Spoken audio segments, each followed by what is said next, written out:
The quarantine gates of ardent prime didn't open so much as tear themselves apart from their hinges' better judgment. Sirens found their breath and then lost it again, choking into a blue strobe that made the fog look like a sea trying to decide whether to drown the lights. People on the night shift drifted toward the railings with the kind of curiosity that knows it might turn to grief. They smelled salt first, old ocean, iron bitter, and winter cold, then something acrid that stung the back of the throat and warned every animal memory to keep its distance. Out of the fog came a sled made of other failures, grav cords scavenged from dead freight, a spine of ship plating bent into a cradle by a torch that had learned patience, rails glassed over with fused sand.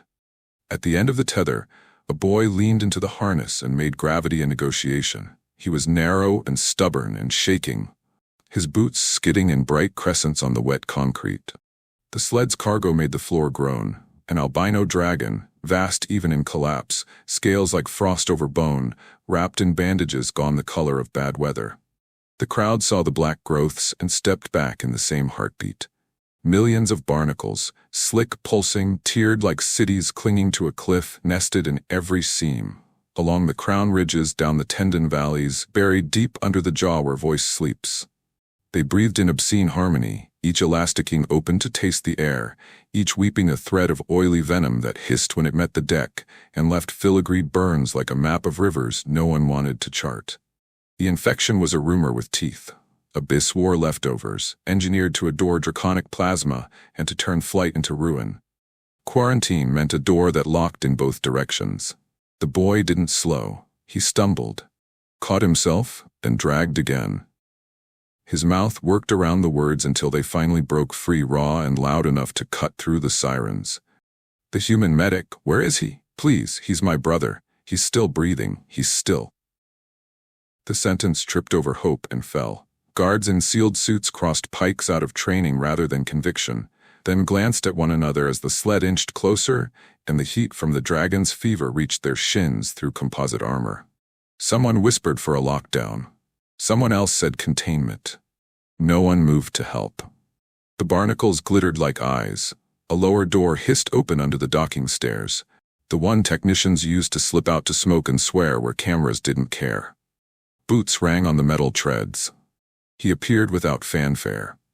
A man in a torn coat, a respirator hanging at his collarbone like a bad habit he hadn't had time to indulge, sleeves shoved past forearms roped with old work and older scars. He took in the sled, the cords, the dragon, the boy, the night, and the way fear held the crowd by the throat and shook it. 3 days across the flats?" he asked, voice flat enough to carry. The boy nodded, breath hitching. "No sleep. I couldn't if I stopped." He didn't finish. The harness creaked. He leaned into it again. The man, Hal Rourke, the name attached to desperate requests and unfiled reports, spat the dead cigarette from his lip, pulled the respirator over his face, and snapped the seals with the practiced brutality of someone who trusted his gear the way sailors trust rope. "Then we don't waste it," he said. He flicked the gate controls to override with a borrowed code that had learned to answer to him. To the guards, "Masks on or out of my way. You don't want this mess on your conscience or your boots." To a hovering intake drone, "Tag this as urgent biohazard and then forget you saw it. If anyone asks where it went, tell them I stole it." The pikes lowered. Grav tethers sprouted from the ceiling on whining reels. Dock hands caught them like lifelines and clipped them home until the sled stopped arguing with momentum. The albino brother's head shifted, the crown plates grinding as barnacles dragged against scale. He opened one eye. It was the red gold of sunset seen through ice, and it found Rourke as if the human were a lighthouse and pain had been fog. "I've got you," Rourke said, not expecting language to cross that distance and confident it would anyway.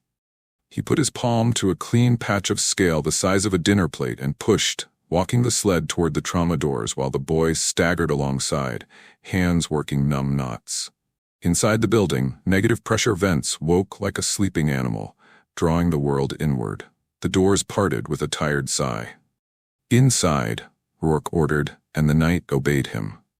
He caught the boy's shoulder as they crossed the threshold. "Name?"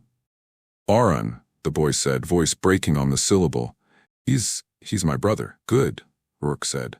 You're not done. You're going to stand by that glass and not pass out until I tell you to. If you do, I'll step on you on my way to saving him and feel bad about it later." It was almost a joke. It held the boy up better than pity would have. Behind them, the gates rolled shut with a finality that had nothing to do with locks and everything to do with deciding which side of a miracle you wanted to stand on. The trauma bay learned new rules in a breath. Seals thumped. Filtration units lifted into a higher key, their hum turning the air into a steady river aimed at the albino's heat. Lamps threw a clean, wintry light across steel and scale. The bed, a lattice of reinforced carbon struts designed for ship engines, not living things, took the dragon's weight and spread it through the bones of the building until nothing groaned except the past.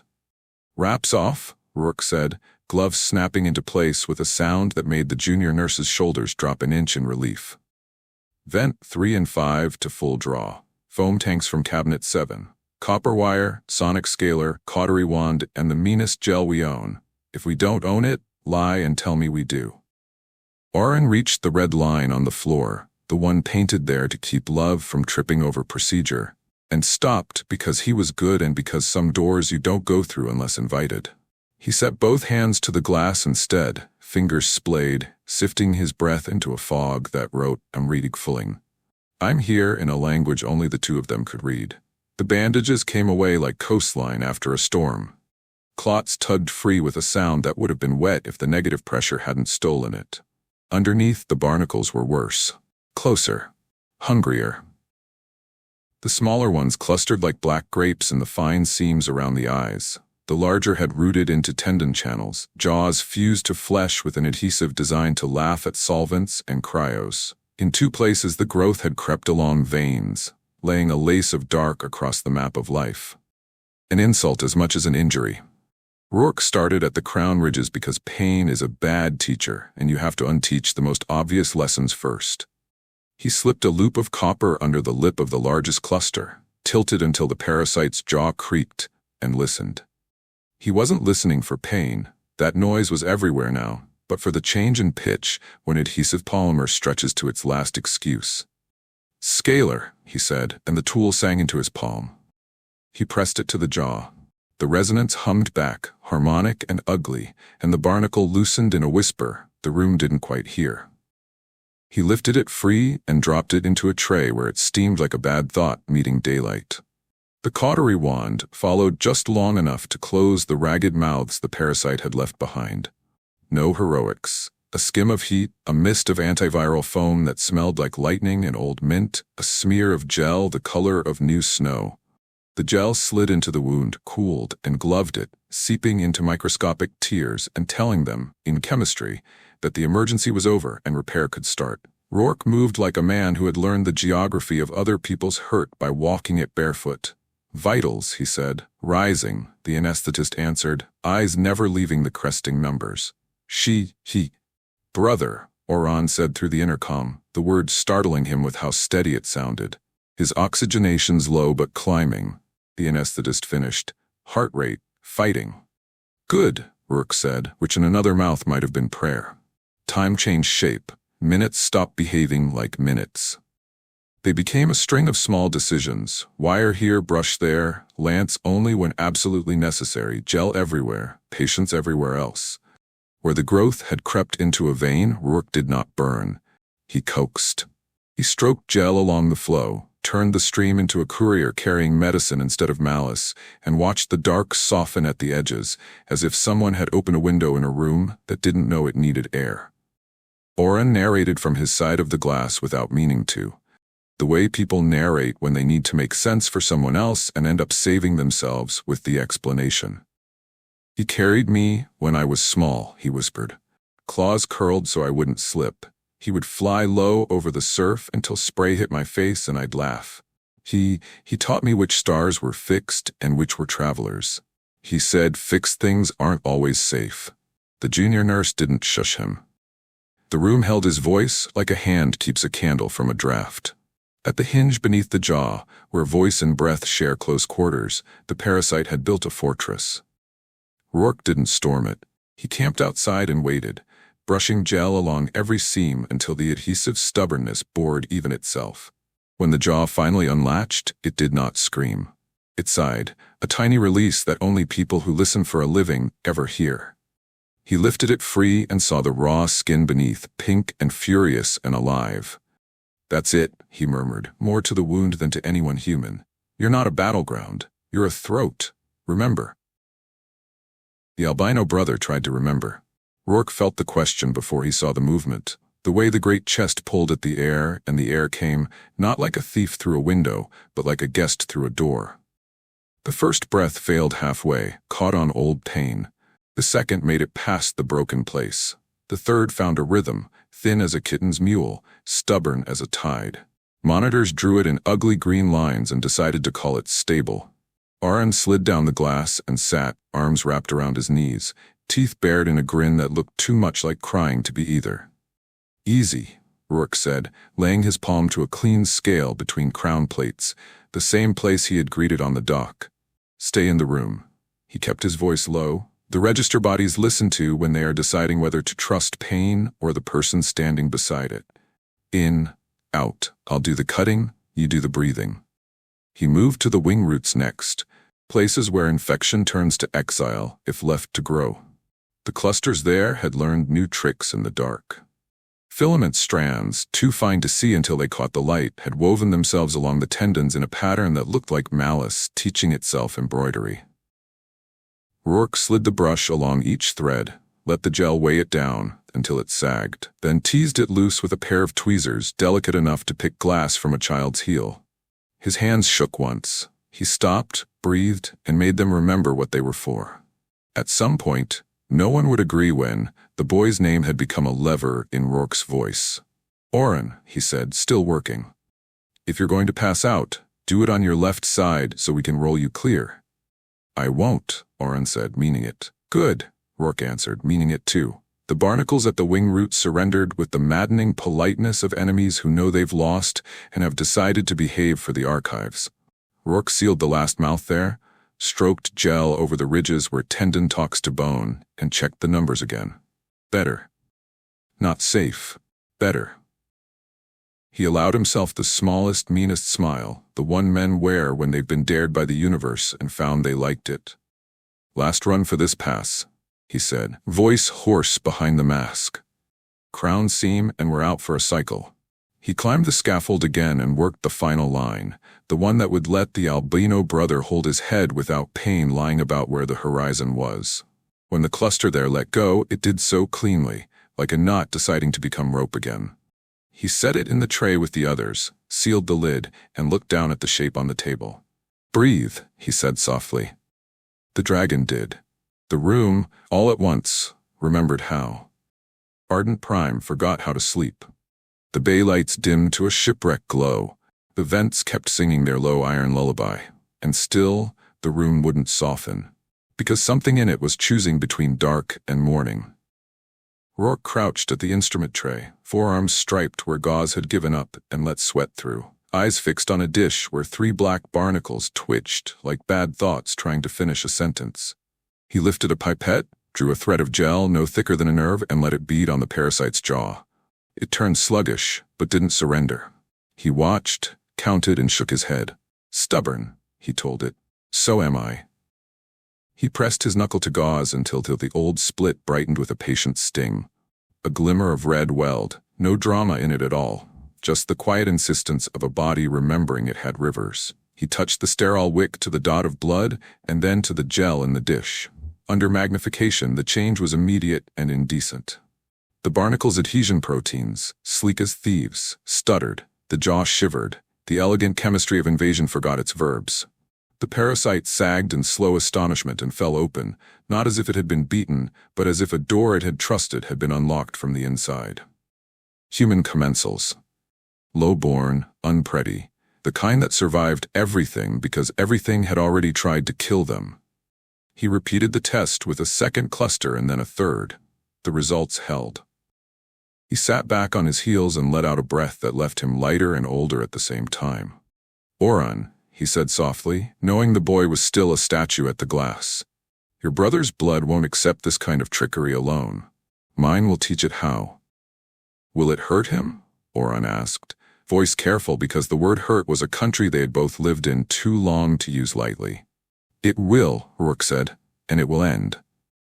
He compounded fast and clean, measuring by muscle memory and mistrust, folding a thimble of dragon plasma into a cup of gel thinned with saline and inoculated with the barest breath of his own blood.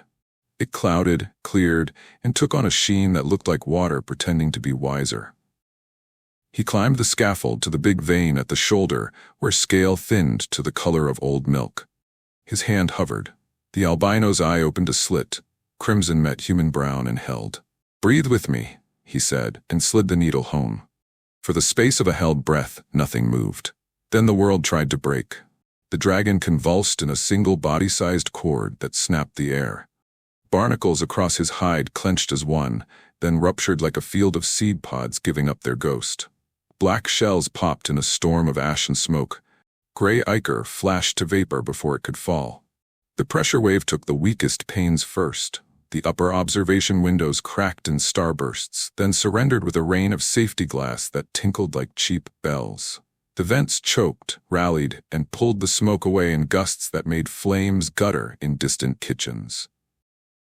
Oren went to his knees with both hands over his ears, and still the sound came through bone. Rourke wrapped one arm around the scaffold brace, teeth bared, eyes on the pulse line he'd chosen. The monitor spiked and then plunged and then climbed again, a jagged mountain range learning the mercy of valleys. The dragon's breath sawed once, twice, caught, and then unfurled, ragged, then smoother, then steady enough that the machines decided to believe it. "Easy," Rourke said, voice raw behind the mask. The syllables struck and tempered in the space between command and plea. "Ride it, in, out." The albino brother, great, ridiculous, impossible, obeyed. The tremor in his wings fell away in shivers as the last of the barnacle's nerves died without ceremony. The stink changed character, losing its chemical triumph, gaining the flat, clean absence that follows a fire that has done its job.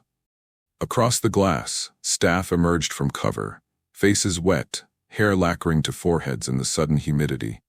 The junior nurse fished a shard of fallen pain from her collar and laughed once, a broken, incredulous little bark that reminded everyone in the room what survival sometimes sounds like. Oren crawled to the red line and pressed his forehead to it, breath fogging an oval that looked like a planet in winter. "Brother," he whispered, and there was no grandeur in the word at all, which is why it shook the room more than the breaking glass had. He lifted his gaze to Rourke. "Is he alive?" Rourke said. Half to the boy and half to the numbers marching toward something like peace. And more so by the minute. The albino's eye opened fully. It was not a predator's eye now. It was the eye of a creature waking in a strange room and finding, despite everything, that he was not alone. He rolled his throat, searching for a sound, found only breath, and let that be enough. Rourke laid his palm to the clean seam between crown plates and felt the hum that lives inside large bodies when pain loosens its teeth. "Again," he said, softer. The dragon breathed again. Alarms began to remember they could be quiet. The vents settled into their work like old friends allowed back to their posts. In the bay below, crews with brooms and laughing curses swept glittering fragments into piles while telling the story of what had happened as if saying it fast enough would keep it from escaping. The outpost had survived 1,000 nights of ships limping home. It had never watched a myth bleed out and then decide to keep going. Rourke slumped against the railing for exactly 2 seconds, and then was moving again, checking the hinge lines, flooding the last raw mouths with a gentler batch of gel, adjusting the drip that carried minerals and sugar and a long, slow promise into the vein he had chosen. He dabbed a smear of ash from Oren's cheek with a sleeve he wasn't thinking about and said, without looking away from the dragon, "When he wakes enough to be dangerous, he'll try to stand. He mustn't. We'll tie pride down with straps and apologies." Oren nodded and wiped his face on the back of his wrist like a child who had just been told there would be breakfast tomorrow. "I'll hold his head if he thrashes." "You'll hold the door," Rourke said, a little smile reaching one corner of his mouth. "I'll hold him." They worked in the hush that follows choosing life. The night outside, the cracked panes lightened by degrees, blue finding gray, gray learning silver, until the first knife of dawn cut through the estuary fog, and set a million pieces of broken glass to dazzled prismatic attention along the floor. It looked like the sky had dropped its stars just to be closer for a while. In the bed of carbon struts, the albino brother slept like a cliff after a storm, battered, intact, and listening to the return of small birds. By mid-morning, the outpost smelled like sterilant and sea air and the faint metallic sweetness of averted disaster. It took only another hour for the smell to sour with another old note: bureaucracy. The council carrier slid into view like a coin over a lamp, and with it came a river of uniforms that pretended not to be afraid of the puddled soot at their boots. They took Rourke between drips, politely as a warrant allows, hands light on his elbows as if that would make the shackles less visible. He washed his palms, because hands should be clean when you go to argue with people who haven't bled recently, and told Oren without looking at him, "You'll stand by the glass again. You'll remind him where he is if he wakes. If anyone reaches for a switch they don't understand, you scream creative insults at them until I get back." Oren swallowed and lifted his chin. "Bring your voice back then," he said, trying on a bravado that almost fit. "I will need it." The tribunal chamber had been designed by architects who thought justice could be built with columns and a dome. The ceiling pretended antiquity. The benches gleamed with the wax of many performances. Counselors arranged themselves into that careful crescent of measured disapproval that photographs well. The chief advocate, crisp as first frost, read the indictment in a voice tuned to carry across a gallery and a century. Unauthorized cross-species transfer, genetic interference, reckless endangerment of a critical biome. She pronounced each count with the sorrowful satisfaction of someone who has found exactly the rule she needs. Rourke stood straight without straightening his tie. He didn't wear one, and let his taped respirator hang like a medal the chamber refused to recognize. "If I had asked," he said when invited to speak, "you would have herded me into a smaller room and gotten out your mirrors so I could watch myself agree with you while someone died in the next building." "Procedure saves lives," the advocate replied, her smile practicing pity. "Anomalies cost them." "Then update the procedure," he said. "The anomaly is doing rounds." A low murmur moved along the cheap seats, the part of the room where staffers and couriers and people who had never learned to clap quietly kept their truths. The presiding counselor raised 2 fingers and quiet returned, in the obedient way quiet does when it has been trained. "You contaminated a sovereign with human blood," the advocate said, switching to the word meant to sting. "Without consent." Rourke's jaw worked once. "He breathed with me," he said, voice low enough the microphones had to lean in to catch it. "He understood more than you think, but if you'd prefer a signature in ink, I can ask him to bring a pen." The smile snapped off her face like a light put out. "This is serious." "So was last night," he said. "I prefer the kind of seriousness that ends with a patient alive." They would have ruled then: suspension pending review, a confiscation of samples, a polite theft of protocols framed as stewardship. They would have spoken the words that turn gratitude into policy and hands into exhibits. The presiding counselor lifted the gavel, and the chamber's reinforced skylight remembered that it had been rated against storms, not against decisions. Shadow crossed the dome. Not a ship. A body, white and enormous and new as the morning that had found its way into his chest. The glass bowed and then, very gently, came away in one clean sheet as claws thicker than a man's waist lifted it free and set it on the steps like a bowl after a meal. Air moved. People who had never seen one outside of a feed went very still and small in the way human bodies do when physics walks into the room, wearing a face. The albino brother entered as if he had always fit in that door. He did not roar. He did not bare his teeth. His wings folded with a leathery hush, and he stepped so softly the floor forgot to protest. Soot still traced his seams where barnacles had been. Along his throat the skin glowed tender and pink, a new map drying. He lowered his head until his eye met the bench, and in it the counselor saw not a beast or a relic or a weapon, but a person who had been asked to consider dying in accordance with regulation and had opted out. Oren came at his flank, hair a halo of broken glass sparkle, hand up for balance he didn't need. He cleared his throat, blinked hard once, and spoke with a fluency won in hallways that smell like antiseptic. He says, the boy translated, that 1,000 small mouths ate at him, but it was the big mouths that almost finished the job. The ones that say no with papers, while storms say yes with their hands. Soft laughter broke somewhere in the rafters, the dangerous kind born when fear realizes it has a sense of humor. The advocate tried to salvage gravitas. With respect, juvenile testimony, he says, Oren continued, louder now, that if you punish the one whose hands did not flinch, he will go where the laws are thinner and the air is kinder. He says his kind will follow. He says your rooftops will miss their shadows more than your laws will miss your signatures. Silence took the room by the shoulders and held it still.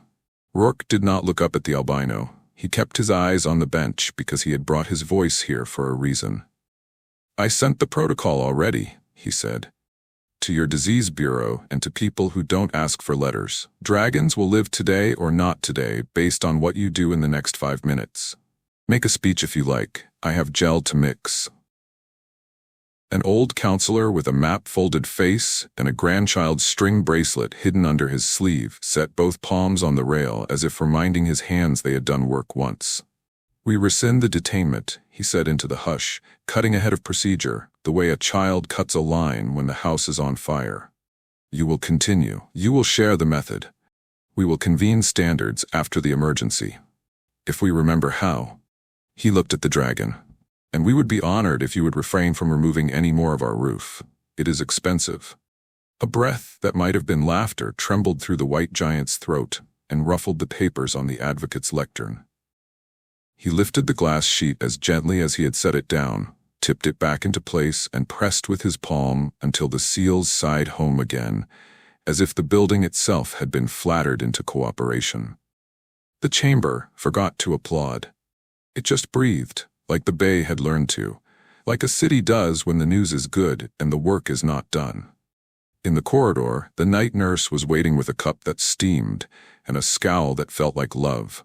You took too long, she said, pressing it into Rourke's hand. Your patient is awake enough to try something stupid. Then we hurry, he said, swallowing heat, finding his legs. Oren touched the dragon's jaw and then Rourke's sleeve, a quick, grateful, unpracticed grace. He wants to stand, the boy warned, already turning to run beside the man who had turned the impossible into a procedure. Of course he does, Rourke said, and the tired smile that found his mouth then was the most human thing in the day. So do I. But first we teach him how to stay, and then, if he insists, we teach him how to rise without tearing what we just stitched back together. They took the stairs 2 at a time. Behind them, the tribunal chamber tried to put itself back together with minutes and memos. Ahead of them, the trauma bay warmed its lights and drew the air in, ready to learn a new rule. That sometimes the only way to keep a law worth keeping is to make room for a pair of stubborn hands and a breath large enough to change a sky. News didn't arrive as headlines.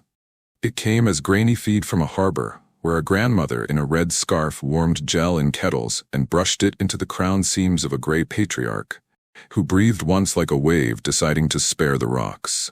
It came as a mechanic's message from a mining belt, 2 iron-backed siblings climbing out of a sealed shaft and tasting air that didn't bite. It came from a jungle moon where hatchlings sneezed out threads of black and, bewildered by their own ease, fell asleep like proper children. Ardent Prime's relay towers blinked with these small astonishments until the whole horizon looked like a patient covered in gentle monitors. Rourke didn't watch them for long stretches. He stole glances while the centrifuge spun and the incubators hummed. On a steel table that had been polished by a decade of emergencies, he separated the useful from the beautiful. Culture dishes blooming with the human commensals his blood had introduced. Lines of notes written in a hand that never imagined being quoted, gel cooled into slabs that would travel longer and take knocks without sulking. He and the junior biologist marked the lots that could be made without further blood. When one tray finally set clean, stable, replicable, no red required, he let himself lean on his elbows and forget to breathe for 3 whole seconds. They taught the cure how to live in the world. Dockhands learned to store the gel in shade, not sun. Couriers lined their crates with woven mats damp enough to keep it friendly. A transport pilot with a tattoo of a broken compass volunteered her hangar and her stubbornness. She flew through weather that had argued successfully with better ships because stubbornness likes to be proved right. On the flats beyond the gates, a hand-painted sign pointed to a queue that had invented itself. Farmers with buckets, students with brushed wood handles sticking out of their packs, a miner carrying a baby scale wrapped in a scarf like a holy relic. No one took photos at that line for the first day. It felt like church without the explanations. Oren stood where he always had, by the glass, then by the door, then finally where he and Rourke worked shoulder to shoulder. He steadied clamps when the dragon shifted. He learned to wipe instruments so their edges stayed honest. He fetched, he lifted, he reminded his brother where he was when the dreams yanked him back toward a fevered ocean. Here, he would say, palm on warm scale. Ardent. Morning. The word morning became a spell that opened the same door every time. Caliph healed without elegance but with great conviction. He slept like a mountain after a storm, shook the ash off his seams in disgruntled shivers, tolerated straps the way kings tolerate advice. When pride pushed, he used it to breathe deeper instead of to stand. When the first steady hunger arrived, he ate with a gratitude too practical to call ceremonial. The outpost smelled of salt and charcoal for hours afterward. Rourke spent a night teaching the cure to people who didn't need convincing so much as a map, coils of tubing, a chart of ratio and order, the way to coax a filament free without teaching pain to remember your name. He wrote at the bottom of the page, almost as an apology, "Trust your hands." When the copyists asked whether to keep that line in the distributed version, he shrugged. It spread in spite of him. The council released an advisory that tried to be both cautious and late. It suggested oversight frameworks and collaborative channels, and formed committees that would have done good work if time had been polite. The advisory leaked into kitchens and docks and was repurposed as packing paper for gel crates. An elder in a cliff village folded it into a glider and sent it off the edge. It sailed well and then did not. A child's laughter followed its fall. By the 10th sunrise, dragons began to arrive who had not been set foot or claw on Ardent Prime in living memory. They came careful at first, big bodies negotiating narrow streets, enormous eyes calculating angles and roofs and pride. One twilight matriarch landed in the square like a harbor easing a ship into a slip. She lowered her head to Rourke without bowing, because some gestures are borrowed and some are invented. And then she let a team of construction workers in borrowed lab coats brush gel into the stubborn seam under her jaw. When the last cluster there relaxed and came away with a sound like a broken thread, the crowd did not cheer. It exhaled. Relief is not applause. It is a body remembering it has other jobs. Cure caravans formed and dissolved and reformed. A ferry of disgraced smugglers took a contract and rebranded themselves couriers because people sometimes rise to the adjective they need. A convoy of farm trucks pushed inland on roads that had never seen dragons and learned to wave as shadows crossed. In the alleys by the docks, a seamster stitched ditch canvas slings shaped to hold buckets against the curve of a forearm so hands could carry more and still reach for a railing when the ground shifted. He charged only what made sense. When he closed each night, he hung the brush by the door with a ribbon around it, just in case anyone forgot what shop they were entering. Somewhere around the second week, a quiet morning walked into the infirmary and found Rourke with his head on his folded arms by the instrument sink. The ring of callus where a mask had rubbed his nose had deepened into a groove. He didn't sleep long. The door chime learned the tone that would wake him without making his heart sprint. He rose, washed his face from a metal pitcher because faucets were for people with time, and found Keyleth watching him with the look of someone memorizing the posture of a friend so he could draw it later. "When you are done teaching me to stay," the albino said, the words a rumble that the translation band around Oren's arm softened into syllables, "you will teach me to go." "Not far," Rourke said, failing to be stern and not minding. "Not yet." "Far enough," Keyleth answered, and the hum of it set dust dancing in the beam of a sun through a high unbroken pane. He went when the straps came off for the last time, not high, not with the old arrogance, just enough to feel air lift his weight and distribute it in the way it had been born to.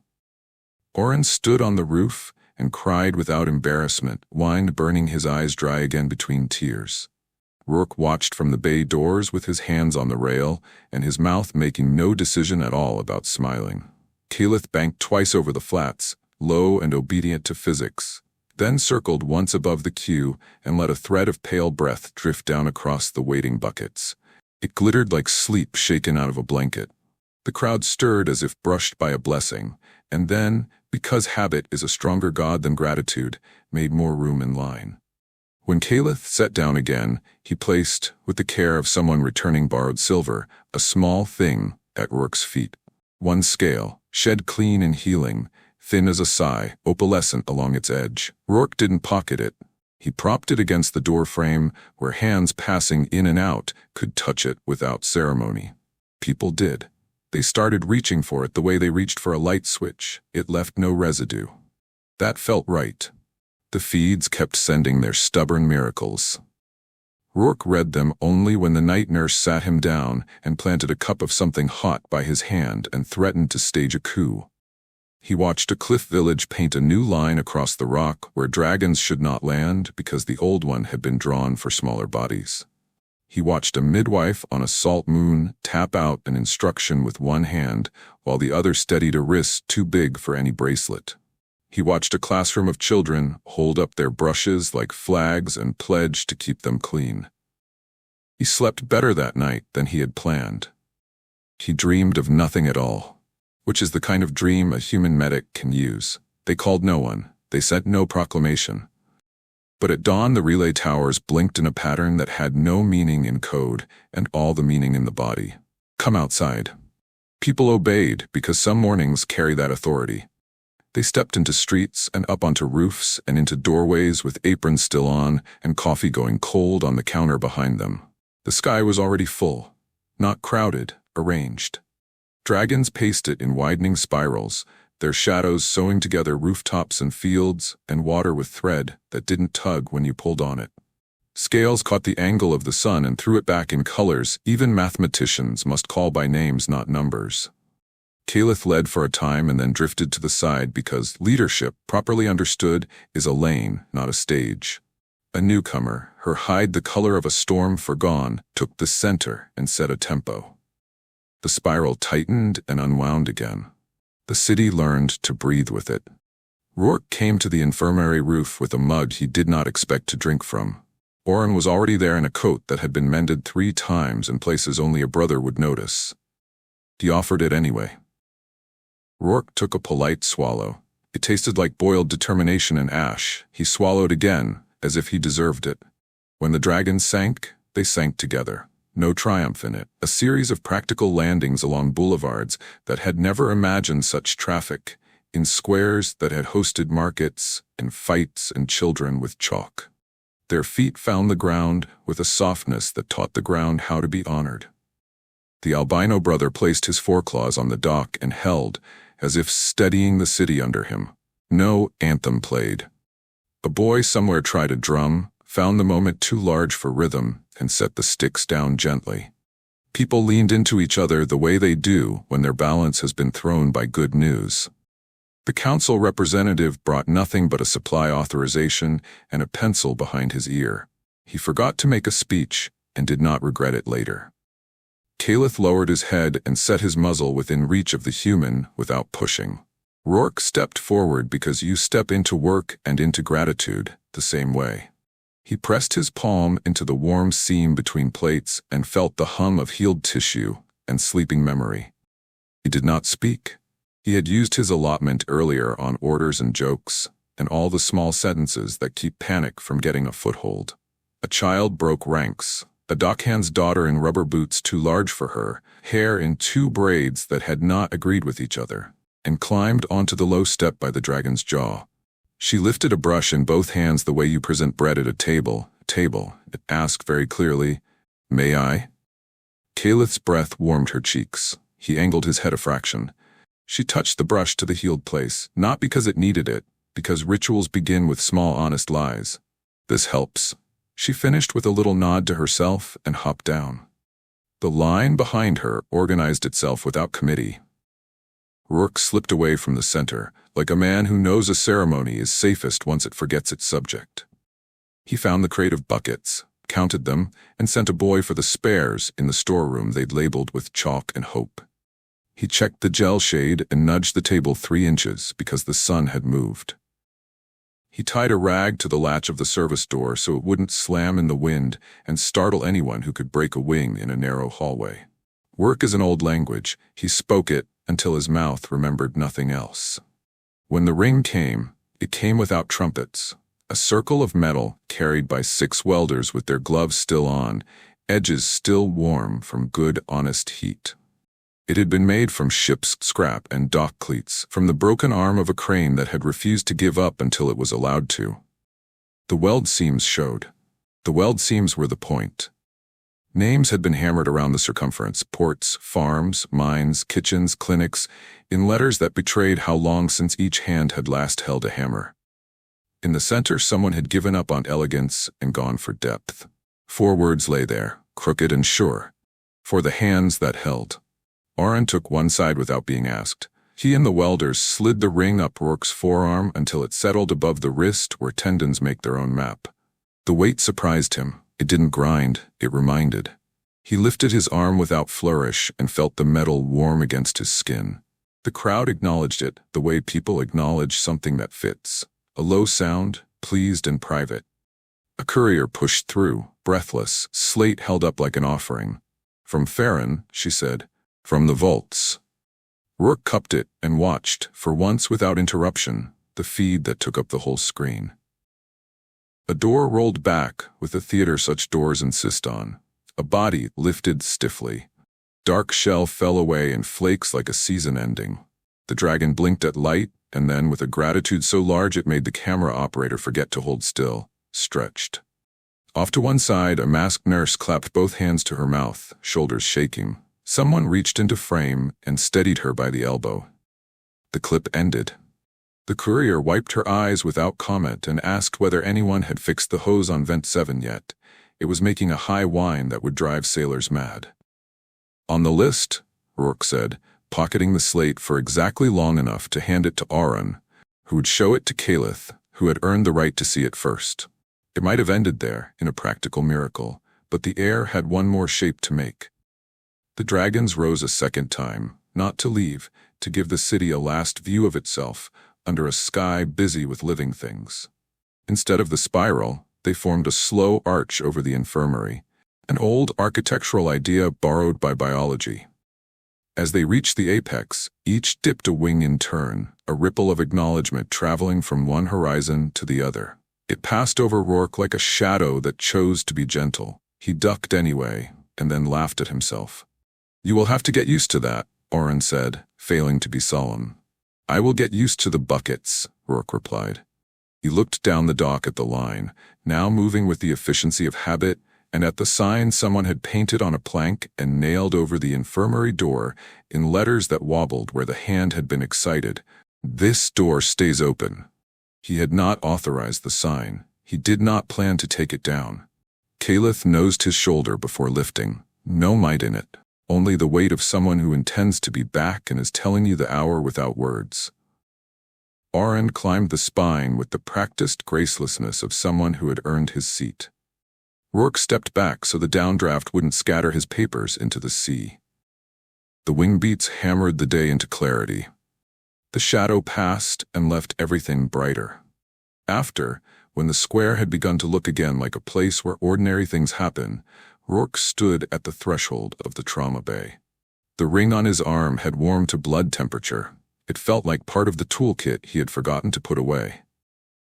He rested his palm against the shed scale by the door and counted to 3 without knowing why.